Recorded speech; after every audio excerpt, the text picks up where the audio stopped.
আবাসন খাতে কালো টাকা সাদা করার সুযোগ উস্কে দেবে দুর্নীতি, বলছে টিআইবি। অর্থ পাচার ঠেকাতে কাজ করবে, পাল্টা দাবি ব্যবসায়ীদের।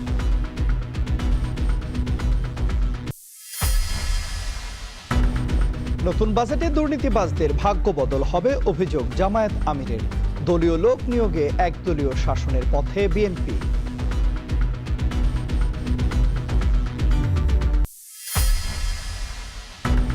রংপুরের সীমান্তবর্তী 6 জেলার 3টি পুশ ইনের হটস্পট ঠেলে পাঠানোকে অস্ত্র হিসেবে ব্যবহার করছে ভারত, দাবি বিশ্লেষকদের।